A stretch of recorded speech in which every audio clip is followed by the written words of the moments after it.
Bismillahirrahmanirrahim. Alhamdulillahirabbil alamin. Allah mengabarkan, Ia berbicara kepada para malaikat, Aku hendak menjadikan khalifah di bumi. Allah memberitahukan keinginannya untuk menciptakan Adam dan keturunannya yang saling menggantikan peran satu sama lain. Seperti yang Allah sampaikan di ayat berbeda, dan dialah yang menjadikan kamu penguasa-penguasa di bumi. Al-An'am 165. Dan yang menjadikan kamu manusia sebagai khalifah di bumi. An-Naml ayat 62. Allah menyampaikan hal itu kepada para malaikat sebagai pujian terkait penciptaan Adam dan keturunannya.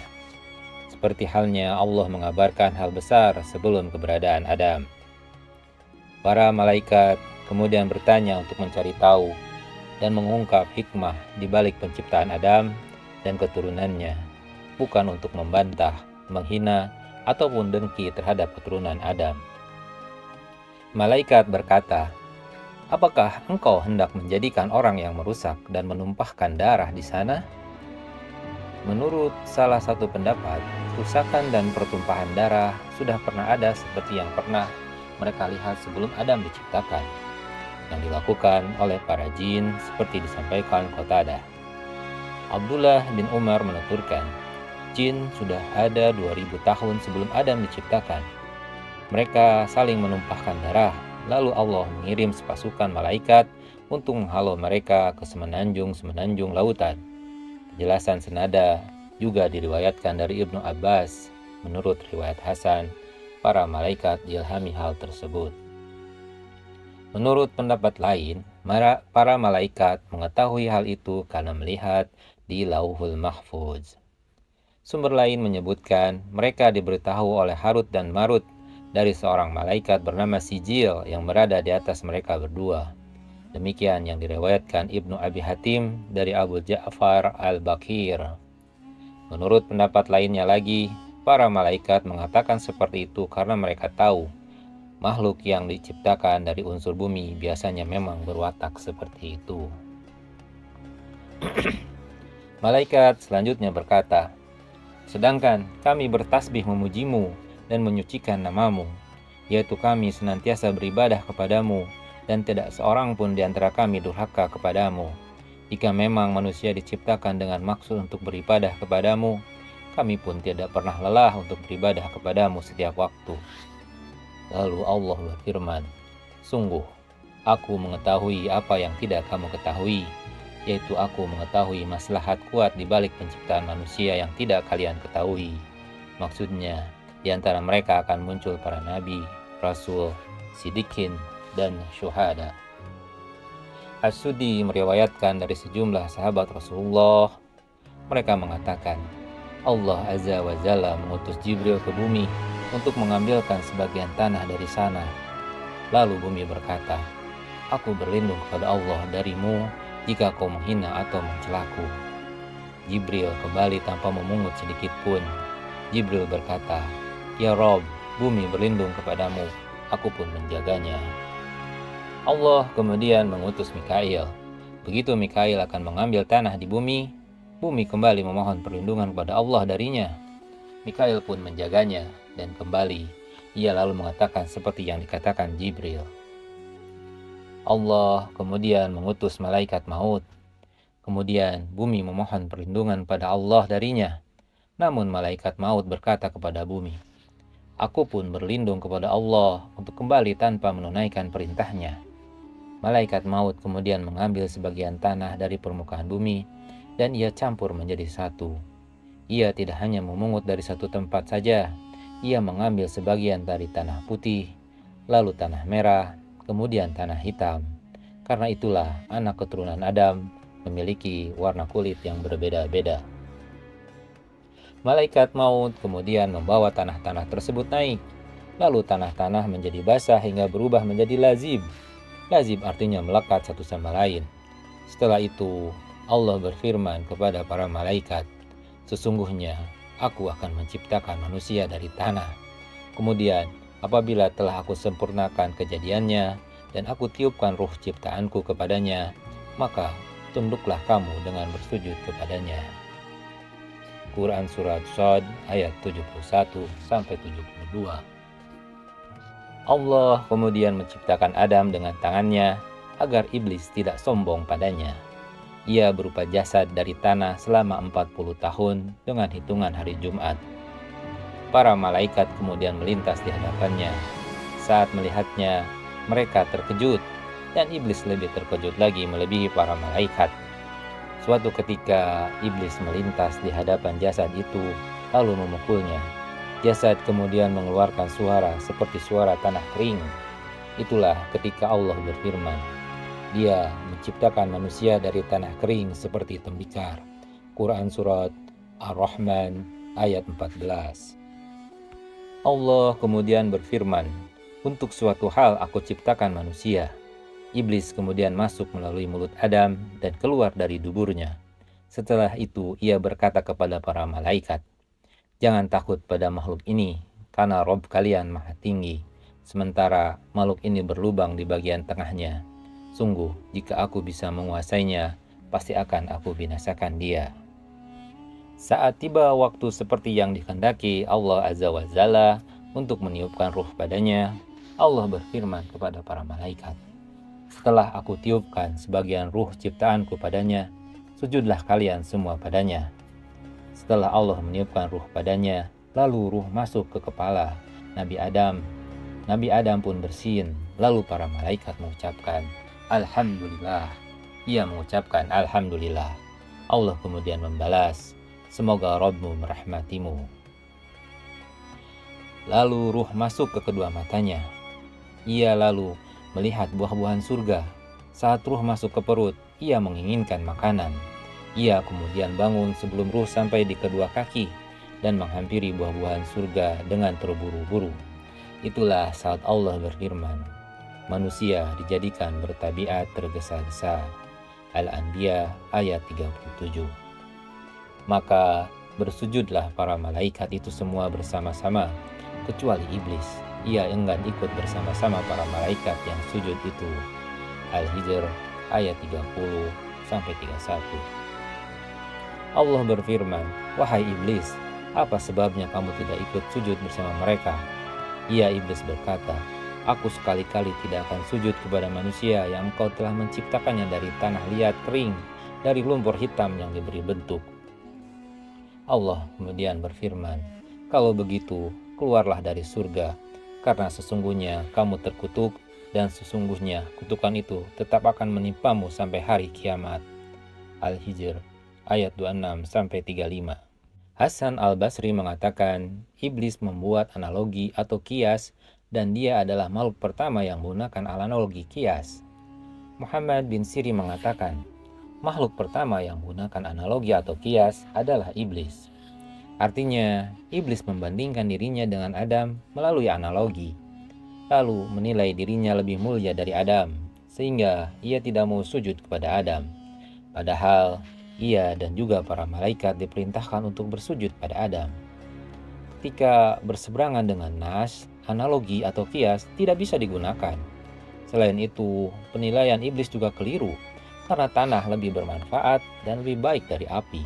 Karena tanah mengandung unsur ketenangan, ketabahan, kesabaran, dan pertumbuhan, berbeda dengan api yang mengandung unsur gegabah, kedunguan, tergesa-gesa, dan membakar. Selanjutnya, Allah menciptakan Adam dengan tangannya sebagai bentuk penghormatan baginya dan meniupkan ruh ciptaannya pada Adam. Karena itulah Allah memerintahkan para malaikat untuk sujud pada Adam. Allah menciptakan Nabi Adam dengan tinggi 60 hasta. Setelah itu, Allah berfirman, hai Adam, hampirilah golongan malaikat itu, sampaikan salam pada mereka, lalu perhatikan apa yang mereka ucapkan. Adam kemudian mengucapkan salam pada mereka. Mereka lalu menjawab, Waalaikumsalam warahmatullahi wabarakatuh. Allah berfirman, hai Adam, itulah ucapan salammu, juga ucapan salam keturunanmu. Adam berkata, ya Rob, apa keturunanku? Allah menjawab, pilihlah salah satu tanganku. Wahai Adam. Adam berkata, aku memilih tangan kanan Robku. Ibnu Abi Hatim meriwayatkan bahwa Umar bin Khattab berkata, "Aku pernah mendengar Rasulullah bersabda tentang ayat ini. Sungguh Allah menciptakan Adam alaihissalam, setelah itu mengusap punggungnya dengan tangan kanannya. Kemudian dari punggungnya itu, ia mengeluarkan keturunan Adam. Allah berfirman, Aku menciptakan mereka untuk surga dan dengan amalan penghuni surga yang mereka kerjakan. Setelah itu mengusap punggungnya, kemudian dari punggungnya itu ia mengeluarkan keturunan Adam. Allah berfirman, Aku menciptakan mereka untuk neraka dan dengan amalan penghuni neraka yang mereka kerjakan." Seorang sahabat kemudian berkata, "Wahai Rasulullah, lalu untuk apa kita melakukan amalan? Toh semua sudah ditakdirkan." Rasulullah SAW menjelaskan, ketika Allah menciptakan seorang hamba untuk surga, Allah membuat orang tersebut melakukan amalan penghuni surga hingga ia meninggal dalam kondisi melakukan salah satu amalan penghuni surga, sehingga dengan amalan itu ia masuk surga. Dan ketika Allah menciptakan seorang hamba untuk neraka, Allah membuat orang tersebut melakukan amalan penghuni neraka hingga ia meninggal dalam kondisi melakukan salah satu amalan penghuni neraka, sebagaimana dengan amalan itu dia masuk neraka. Ibnu Abi Hatim juga meriwayatkan dari Abu Hurairah secara marfu. Allah kemudian memperlihatkan mereka kepada Adam. Ia mengatakan, "Hai Adam, mereka adalah keturunanmu. Di antara mereka ada yang berpenyakit lopra, sopak, buta, dan berpenyakit lainnya." Adam berkata, "Ya Rob, mengapa kau melakukan itu pada keturunanku?" Allah menjawab, "Agar kau mensyukuri nikmatku." Setelah itu, Ibnu Abi Hatim menyebutkan kisah Daud yang akan disebutkan berikut. Imam Ahmad juga meriwayatkan dari Ibnu Abbas, ia menuturkan, saat ayat tentang hutang turun, Rasulullah menyampaikan, "Sungguh orang pertama yang mengingkari adalah Adam. Sungguh orang pertama yang mengingkari adalah Adam. Sungguh orang pertama yang mengingkari adalah Adam." Rasulullah SAW mengucapkan sebanyak 3 kali. Saat menciptakan Adam, Allah mengusap punggungnya. Lalu, dari punggungnya itu Allah mengeluarkan seluruh keturunannya hingga hari kiamat. Allah kemudian memperlihatkan seluruh keturunan Adam padanya. Adam melihat seorang di antara mereka mengeluarkan cahaya terang. Nabi Adam bertanya, "Ya Rob, siapa dia?" Allah menjawab, "Dia anakmu Daud." Adam bertanya, "Ya Rob, berapa usianya?" Allah menjawab, 60 tahun. Adam berkata, "Ya Rob, tambahkan usianya." Allah menjawab, "Tidak, kecuali jika aku tambahkan dari usiamu." Usia Adam tadinya 1000 tahun, lalu Allah menambahkan 40 tahun untuk Daud, diambilkan dari usia Adam. Allah mencatat hal itu dan mempersaksikan para malaikat untuknya. Saat Adam sekarat, malaikat maut datang menghampirinya untuk mencabut nyawanya. Adam berkata, "Usiaku masih tersisa 40 tahun lagi." Katakan kepada para malaikat, "Itu sudah kau berikan pada anakmu Daud." Adam mengatakan, "Aku tidak melakukan itu." Allah kemudian memperlihatkan catatan dengan saksi para malaikat. Selanjutnya Allah menjelaskan sisi kemuliaan Adam terkait ilmu yang melebihi kemuliaan mereka. Allah berfirman dan diajarkan kepada Adam nama-nama benda semuanya. Ibnu Abbas menafsirkan, yang dimaksud adalah nama-nama benda yang diketahui manusia, mulai dari manusia, hewan, bumi, tanah, lautan, gunung, unta, keledai, dan nama-nama benda lainnya. Riwayat lain menyebutkan, Allah mengajarkan nama lembaran, takdir, dan lainnya hingga nama kentut yang tidak bersuara dan yang bersuara. Mujahid menafsirkan, Allah mengajarkan nama-nama hewan, burung, dan segala sesuatu kepada Adam. Penjelasan serupa juga disampaikan Sa'id bin Zubair, Qatadah, dan mufassir lainnya. As-Sudi meriwayatkan dari Ibnu Mas'ud dari sejumlah sahabat. Mereka mengatakan, iblis dikeluarkan dari surga dan Adam ditempatkan di surga. Adam berjalan di sana seorang diri. Adam lalu terlelap sesaat. Setelah bangun, ternyata ada seorang wanita duduk di dekat kepalanya. Ia diciptakan Allah dari tulang rusuk Adam. Adam bertanya, "Kamu siapa?" "Aku seorang wanita," jawab Hawa. "Kenapa kau diciptakan?" tanya Adam. "Agar kau merasa senang padaku," jawabnya. Para malaikat kemudian bertanya kepada Adam karena mereka tahu luasnya ilmu Adam. "Siapa namanya, wahai Adam?" Nabi Adam menjawab, "Namanya Hawa." Kenapa disebut Hawa? Tanya para malaikat. Karena ia diciptakan dari benda hidup, jawab Adam. Dari Abu Hurairah, Nabi Shallallahu Alaihi Wasallam bersabda, terimalah perintahku untuk memperlakukan wanita dengan baik, karena wanita diciptakan dari tulang rusuk, dan tulang rusuk yang paling bengkok adalah bagian paling atas. Jika kau paksakan untuk meluruskannya, kau akan mematahkannya. Namun jika kau biarkan, ia akan tetap bengkok. Maka terimalah perintahku untuk memperlakukan wanita dengan baik. Matan hadis ini sesuai riwayat Imam Bukhari. Allah berfirman, dan kami berfirman, hai Adam, diamilah oleh kamu dan istrimu surga ini, dan makanlah makanan-makanan yang banyak, lagi baik di mana saja yang kamu sukai. Dan janganlah kamu dekati pohon ini yang menyebabkan kamu termasuk orang-orang yang zalim. Al-Baqarah ayat 35. Para mufasir memiliki beragam pendapat mengenai pohon ini. Sebagian ulama berpendapat yang dimaksud adalah pohon anggur. Orang-orang Yahudi mengatakan pohon yang dimaksud adalah gandum. Ada juga yang berpendapat pohon yang dimaksud adalah pohon kurma atau pohon buah tin. Perbedaan pendapat ini intinya hampir sama. Allah sengaja tidak menyebut buah apa persisnya. Andai ada maslahat yang baik di balik penyebutan nama buah yang dimaksud, tentu sudah Allah sebutkan, sama seperti hal lain yang tidak disebutkan namanya dalam Al-Quran. Lalu setan memperdayakan keduanya dari surga, sehingga keduanya dikeluarkan dari segala kenikmatan ketika keduanya ada di surga, yaitu dikeluarkan dari kenikmatan, kesenangan, dan kebahagiaan menuju negeri penuh dengan keletihan dan kesedihan karena bisikan jahat dan tipuan setan di dalam hati Adam dan Hawa. Seperti yang Allah sampaikan dalam ayat lain, kemudian setan membisikkan pikiran jahat kepada mereka agar menampakkan aurat mereka yang selama ini tertutup. Dan setan berkata, Rabbu hanya melarang kamu berdua mendekati pohon ini agar kamu berdua tidak menjadi malaikat atau tidak menjadi orang yang kekal dalam surga.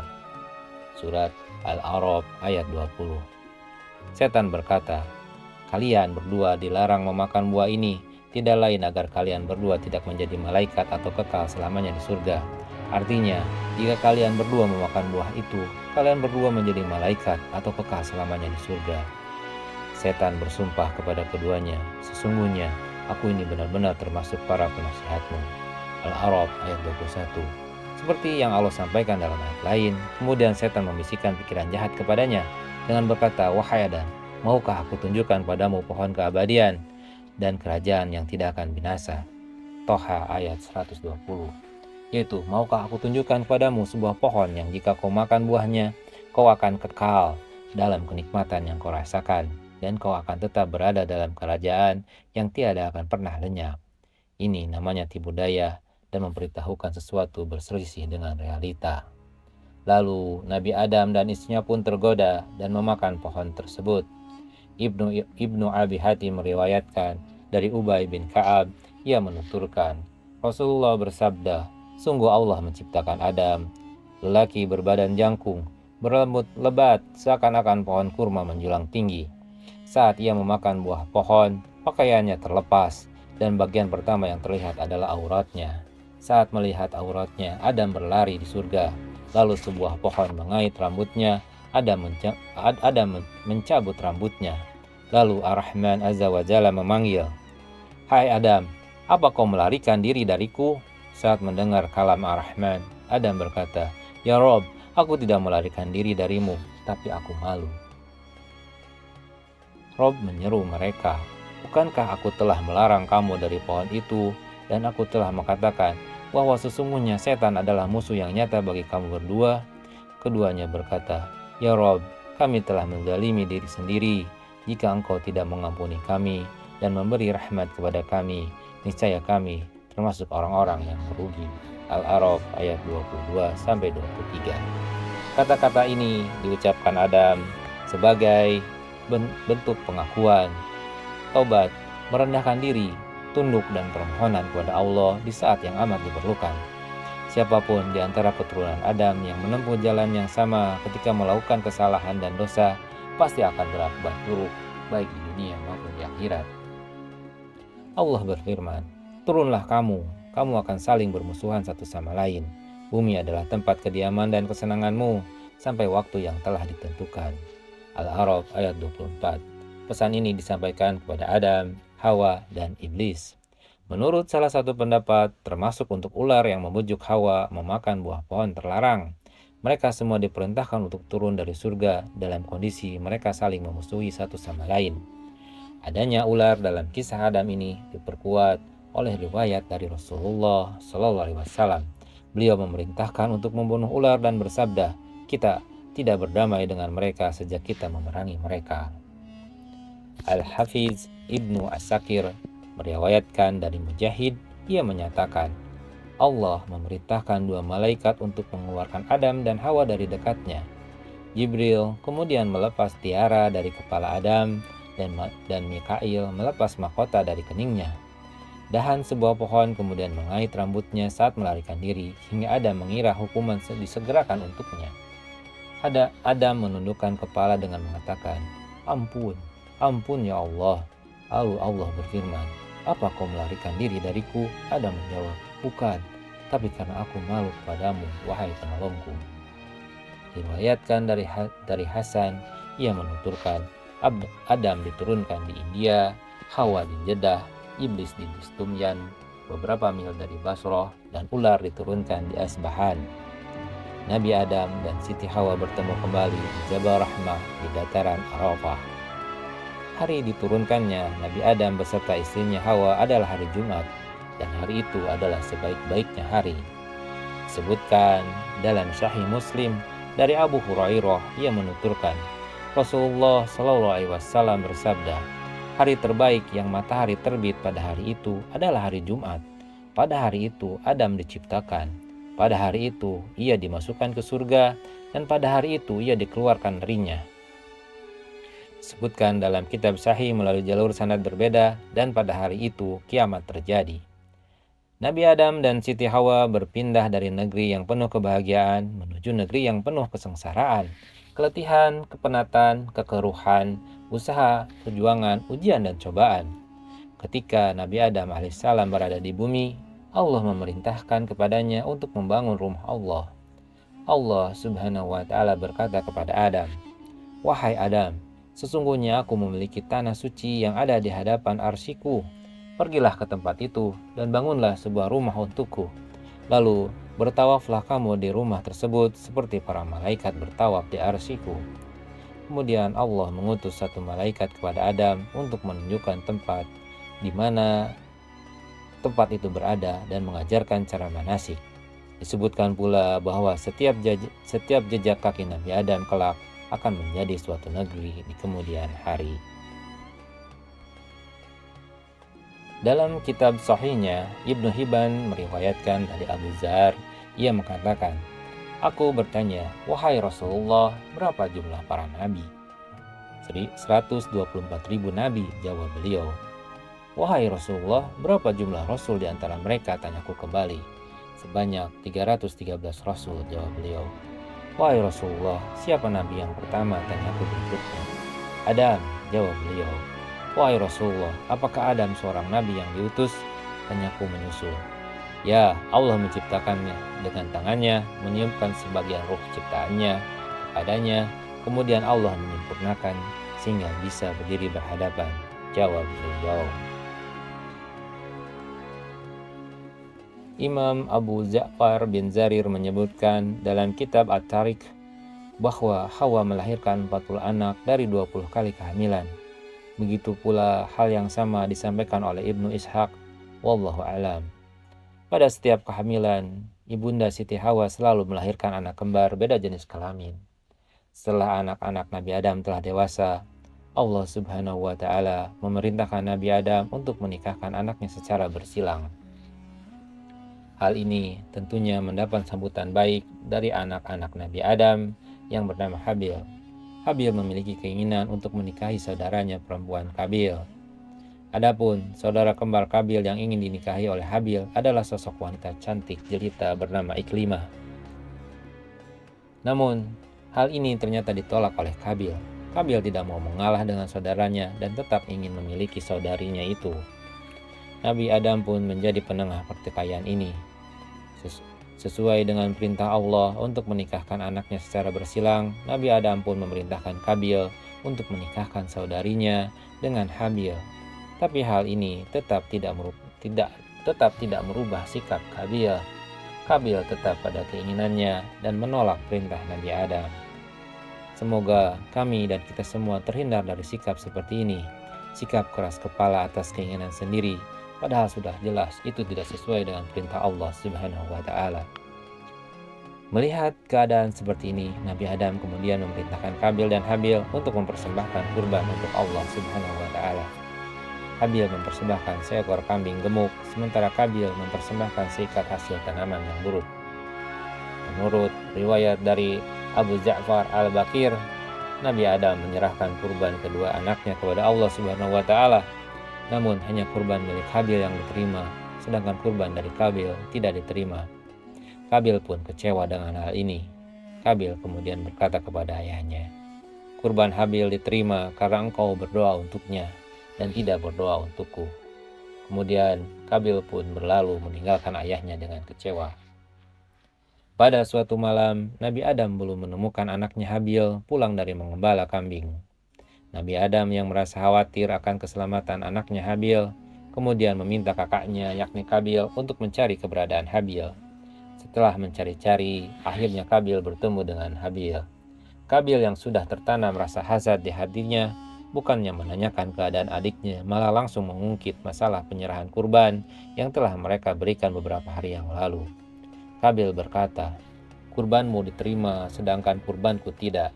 Habil menjawab, "Sesungguhnya Allah hanya menerima amal dari orang yang bertakwa." Mendengar perkataan Habil, Kabil pun marah. Kabil lalu berkata, "Kubunuh kau Habil?" Habil menjawab, "Sungguh, jika engkau menggerakkan tanganmu kepadaku untuk membunuhku, aku tidak akan menggerakkan tanganku kepadamu untuk membunuhmu.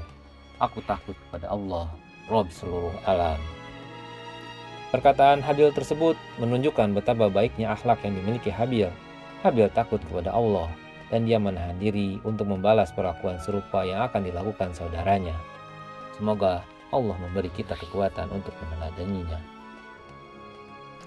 Habil tahu jika dia memiliki keinginan yang sama dengan kakaknya, yakni keinginan untuk membunuh juga, tentunya dia akan termasuk manusia yang berdosa. Habil takut kepada Allah, dan Habil pun bertakwa kepada Allah dan menghilangkan keinginan tersebut. Sebagaimana sabda Nabi Muhammad SAW seperti yang disebutkan dalam kitab Sahihain sebagai berikut, ketika dua orang muslim saling berhadapan dengan membawa pedang, maka yang membunuh dan yang dibunuh masuk neraka. Para sahabat lalu berkata, "Wahai Rasulullah, yang membunuh pantas untuk masuk neraka. Lalu bagaimana orang yang dibunuh, kenapa masuk neraka juga?" Rasul menjawab, "Karena ia bersikeras untuk membunuh temannya juga." Kabil pun memukulkan benda tumpul yang ia bawa hingga Habil meninggal. Pendapat lain menyebutkan Kabil membunuh Habil dengan sebongkah batu yang ia lemparkan. Pendapat berbeda mengatakan Kabil mencekik Habil dengan keras dan menggigitnya seperti binatang buas hingga Habil tewas. Wallahu a'lam.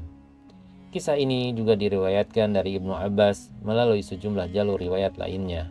Dan Abdullah bin Am mengatakan, "Demi Allah, yang dibunuh yakni Habil sebenarnya lebih kuat dari Kabil. Hanya saja rasa takut kepada Allah mencegah Habil menggerakkan tangannya untuk membunuh Kabil. Setelah Kabil membunuh Habil, Kabil pun langsung menyesali perbuatannya tersebut. Kabil menyesal dan bingung mengapa ia sampai bisa berbuat seperti itu. Kabil tak tahu apa lagi yang harus ia lakukan. Kabil kemudian memanggul jasad saudaranya sambil menyesali perbuatannya. Beberapa riwayat menyebutkan bahwa Kabil memanggul jasad selama 1 tahun. Riwayat lain menyebutkan selama 100 tahun. Kabil terus memanggul jasad adiknya hingga Allah mengutus 2 gagak. Sebagaimana firman Allah Subhanahu wa Ta'ala sebagai berikut. Kemudian Allah mengutus burung gagak menggali tanah untuk diperlihatkan kepadanya Kabil bagaimana dia seharusnya menguburkan mayat saudaranya. Kabil berkata, "Oh, celaka aku. Mengapa aku tidak mampu berbuat seperti burung gagak ini?" sehingga aku dapat menguburkan mayat saudaraku ini. Maka jadilah dia termasuk orang yang menyesal. Al-Maidah ayat 31. Kematian dan wasiat Adam untuk Sa'id. Sa'id artinya pemberian Allah. Adam dan Hawa memberi nama seperti itu karena Sa'id diberikan Allah pada keduanya setelah Habil dibunuh. Abu Dzar menuturkan dalam hadis yang ia dengar dari Rasulullah, sungguh Allah menurunkan 104 lembaran, 50 diantaranya Allah turunkan kepada Sa'id. Muhammad bin Ishaq menyatakan, Adam berwasiat kepada anaknya Sa'id, mengajarkan saat-saat pada malam dan siang hari, mengajarkan ibadah apa saja yang pada saat-saat itu harus dilakukan, dan memberitahukan padanya setelah itu akan terjadi banjir besar. Menurut salah satu sumber, nasab seluruh keturunan Adam saat ini bermuara pada Sa'id. Anak-anak Adam selain Sa'id punah dan lenyap. Wallahu a'lam. Saat Adam meninggal dunia pada hari Jumat, para malaikat datang dengan membawa kamper dan kafan dari sisi Allah Azza wa Jalla dari surga. Mereka mengucapkan tazkiyah kepada putra sekaligus penerima wasiat Adam, yaitu Sa'id. Ibnu Ishaq menuturkan, terjadi gerhana matahari dan bulan selama 7 hari 7 malam saat Adam meninggal dunia. Abdullah bin Imam Ahmad meriwayatkan, dia, Ubay bin Ka'ab berkata, saat menjelang wafat, Adam berwasiat kepada anak-anaknya, wahai anak-anakku, sungguh aku menginginkan buah surga. Mereka kemudian pergi mencari-cari buah yang diinginkan sang ayah. Para malaikat yang tengah membawa kain kafan dan kamper untuk Adam berpapasan dengan mereka yang sedang membawa kapak, sekop, dan keranjang. Para malaikat bertanya, wahai anak-anak Adam, kalian mau mencari apa? Atau apa yang kalian mau dan kalian hendak kemana? Mereka menjawab, ayah kami sedang sakit dan menginginkan buah-buahan surga. Para malaikat berkata, pulanglah, ayah kalian sudah hampir meninggal dunia. Mereka pun lalu pulang. Lalu Hawa melihat para malaikat. Hawa mengenali mereka dan langsung memeluk Adam. Adam berkata, menjauhlah dariku, karena aku ada sebelum kau ada. Biarkan saja aku bersama para malaikat Rabbku Azza wa Jalla. Para malaikat kemudian mencabut nyawa Adam, memandikannya, mengafaninya, dan memberinya kamper. Setelah itu mereka menggali liang lahat untuknya, menyalati jenazahnya, kemudian memasukkannya ke liang kubur. Setelah itu mereka memendamnya dengan tanah. Para malaikat kemudian berkata, wahai anak-anak Adam, inilah syariat kalian. Sanad hingga Ubay bin Ka'ab ini sahih. Ibnu Asakir meriwayatkan dari Ibnu Abbas, Rasulullah SAW bersabda, para malaikat bertakbir 4 kali saat menyalati jenazah Adam. Abu Bakar bertakbir 4 kali saat menyalati jenazah Fatimah.